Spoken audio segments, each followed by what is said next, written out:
এই মুহূৰ্তৰ এক ব্ৰেকিং নিউজ অত্যাৱশ্যকীয় সামগ্ৰীৰ আকাশলংঘী মূল্য বৃদ্ধিক লৈ সদৌ অসম ছাত্ৰ সন্থাৰ প্ৰতিবাদ ৰাজ্যজুৰি সদৌ অসম ছাত্ৰ সন্থাৰ প্ৰতিবাদী কাৰ্যসূচী মূল্য হ্ৰাস কৰাৰ দাবীত এই সদৌ অসম ছাত্ৰ সন্থাৰ প্ৰতিবাদ পেট্ৰল ডিজেল ৰন্ধন গেছ ঔষধৰ দাম বৃদ্ধিক লৈ এই প্ৰতিবাদ গুৱাহাটী শ্বহীদ ন্যাসৰ পৰা আছুৰ প্ৰতিবাদী ৰেলী আমি পুনৰবাৰ জনাইছো এই খবৰ যেটো অত্যাৱশ্যকীয় সামগ্ৰীৰ আকাশলংঘী মূল্য বৃদ্ধি হৈছে আৰু এই অত্যাৱশ্যকীয় সামগ্ৰীৰ আকাশলংঘীৰ মূল্য বৃদ্ধিক লৈ আজি সদৌ অসম ছাত্ৰ সন্থাৰ বৃহৎ প্ৰতিবাদ ৰাজ্যজুৰি সদৌ অসম ছাত্ৰ সন্থাৰ প্ৰতিবাদী কাৰ্যসূচী মূল্য হ্ৰাস কৰাৰ দাবীত সদৌ অসম ছাত্ৰ সন্থাৰ তীব্ৰ প্ৰতিবাদ পেট্ৰল ডিজেল ৰন্ধন গেছ ঔষধৰ দাম বৃদ্ধিক লৈ এই প্ৰতিবাদ গুৱাহাটীৰ শ্বহীদ ন্যাসৰ পৰা আছুৰ এক প্ৰতিবাদী ৰেলী অত্যাৱশ্যকীয় সামগ্ৰী পেট্ৰল ডিজেল চিলিণ্ডাৰ গাখীৰ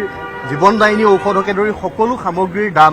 আকাশলংঘী হৈ পৰিছে আৰু দুয়োখন চৰকাৰ নিৰ্বিকাৰ ৰূপত এতিয়াও ৰৈ আছে কেন্দ্ৰীয় আৰু ৰাজ্য চৰকাৰৰ যি দায়িত্ব সেই দায়িত্ব পালন কৰাত তেওঁলোক ব্যৰ্থ হৈছে আৰু তেওঁলোকৰ এই ব্যৰ্থতাৰ প্ৰতিবাদত আৰু শীঘ্ৰে